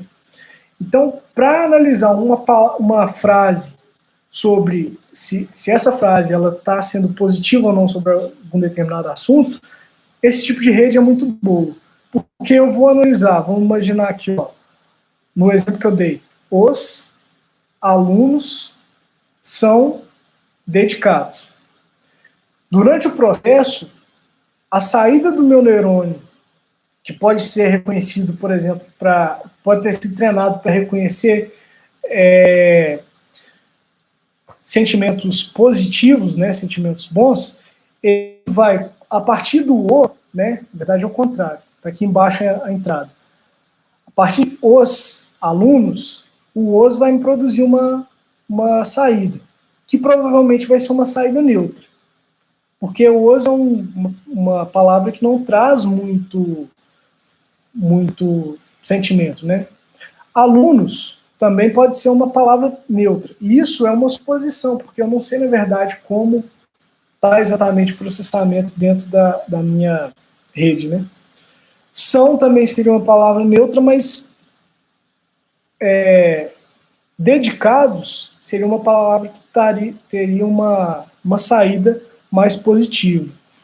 Isso, nesse caso, talvez não fica muito claro, mas o que eu quero dizer é, se aqui em algum momento eu tive algum sentimento positivo disparado por algum neurônio, né, foi ativado alguma palavra ativou positivamente isso, eu vou ter esse dado propagado para as próximas palavras. E aí eu consigo, por exemplo, contornar algumas situações que a ordem, por exemplo, faz toda a diferença. Por exemplo, quando eu tenho uma negação de algo, se eu dissesse os alunos não são dedicados, o não são está negando aquele termo que seria positivo, o dedicados. Então, essa precedência temporal ela é extremamente necessária para que eu tenha uma classificação boa. Então, é um pouco assim que a rede LSTM trabalha. Esse site aqui, deeplearningbook.com.br, ele traduz um livro sobre Deep Learning e é muito bom, recomendo muito a leitura e explica exatamente como funciona a questão de memória da rede, os gates de entrada, de saída. A rede LSTM funciona mais ou menos assim. Ficou claro, professor, para passar para convolucional? Perfeito, perfeito. Eu estava pensando aqui, esse tipo de exemplo ajuda a explicar uma operação simples que pouca gente pega de vez, quando você multiplica menos por menos e dá mais, né? Se você fala que os alunos são ruins, é negativo, mas vezes o positivo. Quando você fala os alunos não são ruins, o não é negativo e o ruim é negativo, mas o final é positivo. Né? Então isso, você pode até usar esse exemplo para explicar o menos vezes menos dá mais. Exatamente. Se eu não tiver essa ordem temporal, né, cronológica dos dados, isso pode interferir na minha saída. E um modelo mais ingênuo pode dizer que, bom, se tem ali dedicados, então é uma frase positiva, né, do sentimento positivo, quando na verdade não é. Então, esse é um dos exemplos da rede LSTM. LSTM é muito utilizado, por exemplo, para a série temporal em geral. Então, se eu quero analisar o comportamento de um sensor que monitora a temperatura de algum elemento ao longo do tempo, e isso pode interferir, vamos imaginar, no aquecimento global. A sazonalidade de variação de temperatura, ela segue uma lógica, por exemplo, diária. Né? Eu tenho determinados momentos do dia que a temperatura sobe, determinados momentos do dia a temperatura desce. Isso tudo pode ser muito bem captado por esse tipo de rede, a LSTM. As redes convolucionais,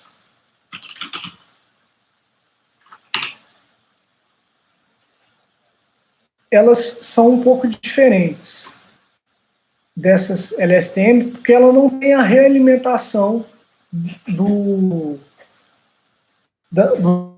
neurônios. A saída do neurônio, ela não entra como entrada para a ação seguinte. Mas ela faz uma operação considerando a região, vamos dizer assim, que está sendo processada. Então, uma operação de convolução, ela é muito boa para identificar sinais. Deixa eu ver aqui Não foi uma boa imagem. Existe um site no GitHub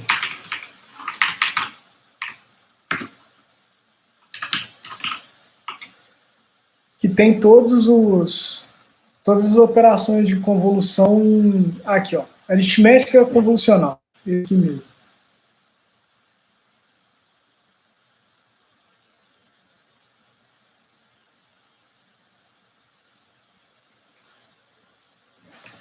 Então imagine que essa matriz em azul seja a minha imagem. Eu vou pegar aqui. Vamos imaginar qualquer um. Seja a minha imagem. E aí eu quero identificar se nessa imagem existe um rosto, por exemplo. O que a operação de convolução vai fazer? Ela vai varrer toda a imagem analisando os pixels vizinhos. Então, para cada pixel que ela analisar, ela vai varrer considerando os pixels vizinhos. E esse tamanho dessa análise é o que a gente chama de kernel convolucional, é mais um parâmetro para você configurar na sua rede neural. Então, você pode ter kernels, como nesse exemplo aqui, 3x3, pode ter 5x5 e por aí vai. Então, o que é a ideia desse tipo de rede? Identificar sinais e construir camadas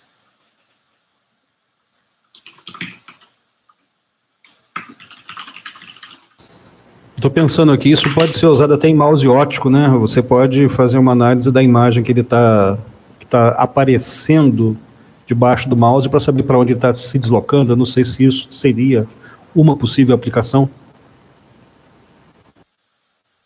Para mouse óptico? Porque ele tem um sensorzinho de imagem, né, de pixels ali. Você analisa, quer dizer, ele pode ser mais simples, mas me veio essa ideia agora que talvez, né, se você tivesse um mouse rápido que identificasse, porque quando você põe o mouse numa superfície que não muda de imagem, não há como saber para onde que ele está se deslocando, né? Agora, essa análise dos pixels laterais para você identificar o que é a imagem, talvez possa ser usada, não sei, que me vem na cabeça. Será que isso pode ser uma simplificação também, né? O mouse óptico, não sei, só me vem na cabeça. No caso do mouse óptico, não consigo pensar numa aplicação direta desse tipo de rede, mas essa rede surgiu justamente, foi lá no ano de 98 aqui, por esse cara, ó, Yann LeCun, é um francês que hoje trabalha no Facebook. Ele é considerado o pai do Deep Learning e foi o principal pesquisador que propôs esse tipo de arquitetura convolucional lá no ano de 98. E o que essa rede faz, né? Como eu disse, ela tem camadas convolucionais que vão varrer a imagem, vamos pensar assim, e vai varrer a imagem, estranho que as figuras mesmo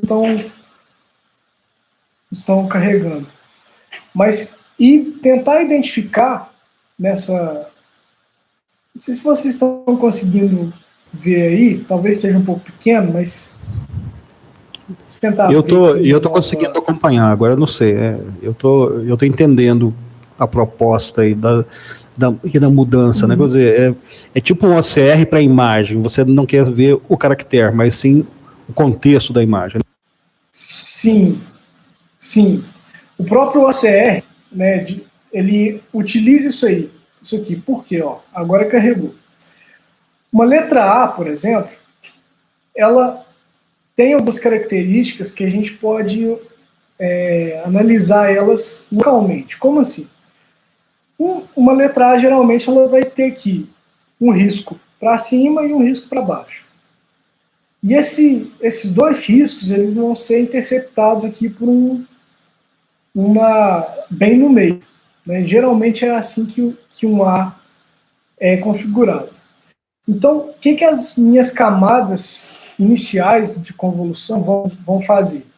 Elas vão tentar identificar padrões justamente desses riscos, desses traços que depois de organizados, eles podem vir a formar uma letra ou não. Então, a primeira camada aqui de convolução vai tentar identificar características bem simples das letras, né?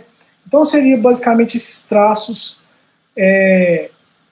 No caso aqui do A, a gente tem um diagonal, por exemplo, subindo, né, da esquerda para a direita, temos outros descendo da esquerda para a direita também, e esse que é mais reto. Então, eu posso ter neurônios. Tá vendo que aqui tem o que a gente chama de future maps? Cada uma dessas camadas aqui, elas são responsáveis por identificar determinados padrões. Então, eu vou ter uma camada aqui que vai ser responsável por identificar padrões de traços assim na subida, outra camada vai ser responsável por traços na descida e outra camada por traços na horizontal, né? Isso tudo, lembrando, é uma interpretação do que a rede pode estar fazendo. Se a gente analisar as camadas por dentro, né, da rede, tentar abrir essa caixa preta, geralmente é isso que eles observaram que acontece. Mas a gente não treina a rede para identificar esses riscos, para depois, no final, identificar a imagem toda. A gente treina a rede para identificar a imagem toda, e a otimização baseada no gradiente descendente é que faz com que, no final das contas, o resultado seja positivo. Então, essas camadas as saídas dessas camadas são passadas para camadas posteriores que vão tentar organizar. Bom, se eu tenho um sinal de um traço na subida, em determinada região, e tem outro sinal de traço na descida, e por aí vai, que estão organizados, seguindo aqui essa lógica convolucional, esse sinal da letra A ele vai ser propagado por todas as camadas. E lá na última camada, que vai me dizer se aquilo é um A ou não, os sinais vão ser todos ativados, né? Vão estar todos ativados. E no final das contas, a rede vai chegar à conclusão que ali tem um A. Então, a rede convolucional, ela, na verdade, é construída de camadas de convolução para processar localmente os dados. E o que acontece muitas das vezes é, dependendo da situação, a gente ter camadas convolucionais, camadas LSTM, isso tudo vai depender do problema que você está tratando, da característica do seu dado. E a gente teve mas várias competições que surgiram várias arquiteturas dessas redes convolucionais muito poderosas para identificar imagens em geral. Uma delas que eu lembro aqui de cabeça é a GoogleNet, acho que é isso aqui. Essa é uma arquitetura que propõe utilizar várias dessas camadas convolucionais para identificar diferentes objetos. Então, esse aqui, se não me engano, vai ser um paper em que eles... Não, é uma apresentação. Mas, enfim, essa é uma arquitetura convolucional dessa rede chamada GoogleNet. Tem um tipo de rede que foi a última, dos últimos anos dessa competição, que classificava essa base, que chama ImageNet, imagenet.org, que introduz uma ideia de redes residuais. Uma rede residual, ela basicamente pega uma saída anterior de alguma camada interna da rede e propaga ela sem nenhum tratamento das redes posteriores, né, junto aqui numa camada intermediária. Então, isso, durante o aprendizado da rede, permite que seja contornado um problema que a gente chama de vanish gradient, que significa o seguinte: imagine durante esse treinamento aqui, alguma desses pesos, né, que aqui, como comentei, tem vários pesos que vão sendo ajustados para as próximas camadas. Imagine que vários pesos eles reduzem ao valor zero e eles não consigam mais sair daquele zero ali de acordo com a sua função de ativação, por exemplo. Se isso acontece, aquele neurônio morre durante o treinamento, vamos dizer assim, né? E você não consegue fugir mais disso e você acaba caindo no mínimo local durante o processo de aprendizagem. Com a rede residual, você consegue contornar um pouco disso. Esse aqui é o site, se não me engano, dessa base. Não é esse não. Só se ele mudou. Aqui, ó, image-net.org. Essa base aqui tem mais de 1 milhão de fotos que foram rotuladas por várias pessoas ao longo do mundo. Então você pode baixar ela e tentar criar uma rede para aprender aprender a reconhecer essas imagens, né? Então aqui tem as competições, ó. A última foi no ano de 2017. E aí, é uma competição mesmo, né? Tem vários players aqui. Por exemplo, a gente tem aqui essa universidade que é super famosa de inteligência artificial, que é a Carnegie Mellon. Enfim, são alguns materiais aí que estão me vindo à cabeça que acho que podem ser úteis.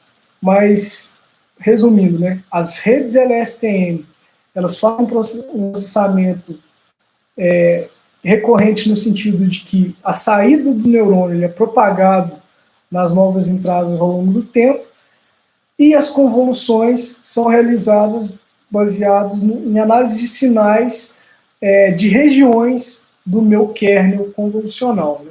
Essa é a principal diferença entre cada uma das redes. Perfeito. Nossa. Ficou, assim, super claro. Eu sei que o Alisson ali tá preocupado com a hora, né, Alisson? Porque tem aula tem aula do professor. Exagerei nas perguntas. Se for deixar, é um tema apaixonante, eu adoro isso daí. E a oportunidade é rara, né? E o Alisson tá com um herdeiro novo lá, ó. Tá aqui do lado, mas tá tranquilo. Mais uma vez, obrigado, viu, Rodrigo? Valeu mesmo. E do Alisson também, que valeu pela oportunidade. Temos 3 minutos aí para encerramento, né? A próxima aí, 9 horas, o professor Everton tem o encontro com os alunos.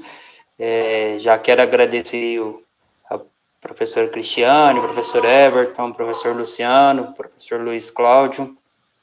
Agradecer aos alunos que esteve presente com a gente, agradecer ao Rodrigo pela disponibilidade, vi que ele ainda está com o uniforme, né? Provavelmente ele já emendou a rotina de serviço aí e já nos atendeu aí prontamente. Muito obrigado, a gente vai ter outros momentos aí, se o Rodrigo quiser, né, trazer mais para nós, né? Fica aí o convite. E para encerrar aí, Rodrigo, se você puder responder, você vai ter 2 minutos aí. O aluno Fabrício perguntou se é um método semelhante ao que ele viu de um jogo de Super Mario, programado em Lua, onde o joguinho foi por método de tentativa e erro, tentando passar as fases, né? E numa resposta simples, se você acredita aí que com a aprendizagem de máquina será possível em algum momento chegar na singularidade das máquinas. Obrigado. Bom, eu que agradeço, Alisson. Existem sim, existe até uma empresa, se não me engano, que me fugiu aqui o nome, que aprendeu acho que é DeepMind, se não me engano, que colocou uma rede para aprender a jogar Super Mario na base de tentativa e erro. Ela utilizou uma abordagem de aprendizado por reforço, né? Então, para cada comando que a rede dava para o jogo, ela recebia uma bonificação, né, de que estava certo ou estava errado. Isso tem um custo computacional imenso, mas foi possível no caso do jogo do Super Mario, e tem outros jogos também, como o Go. Existe uma rede chamada AlphaGo, de uma empresa, que aprendeu a jogar um jogo que chama Go, né, que é considerado muito mais complexo que o xadrez. E foi na base da tentativa e erro, né? Porque cada rede ela passa por um processo de otimização. E quando ela consegue otimizar esses pesos para chegar num erro mínimo, ela traz resultados muito, muito relevantes.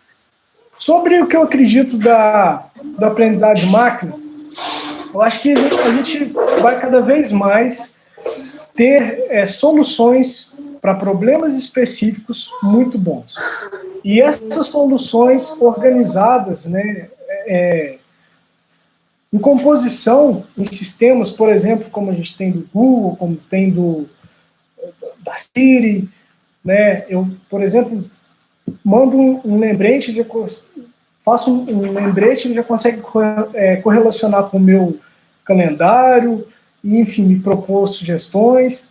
Isso tudo vai trazer cada vez mais soluções muito bacanas para a gente. Mas uma delas passa realmente no que a gente entende como sei lá, o racionamento, o raciocínio humano, né, as intenções humanas, a maneira como a gente está construindo todas essas soluções é completamente diferente da forma como as células se relacionam. É claro que existe uma inspiração ali, no caso do cérebro biológico, né, para essas redes neurais artificiais, mas é infinitamente mais limitado. Essas construções que estamos fazendo de forma computacional do que realmente a gente faz enquanto seres humanos, seres vivos, e, enfim. Não vou dizer que duvido, né, que a gente possa chegar nesse ponto, mas eu tenho uma séria desconfiança de que a gente não vai estar vivo para ver se isso acontecer. Pô, não, show. Luiz, tem mais alguma consideração aí? Eu vou encerrar agora, liberando os alunos aí. Eu agradeço, muito obrigado por assistir ao Rodrigo e interagir aqui conosco. E... Só agradecer mesmo. Perfeito, cara. Muito bom. Eu agradeço, Lázaro, a oportunidade, a paciência de todos aí. Gosto bastante do tema, então se não pedir para parar, a gente vai seguindo. Show. Então tá certo. Até mais, pessoal. Obrigado. Boa noite. Obrigado, boa noite a todo mundo.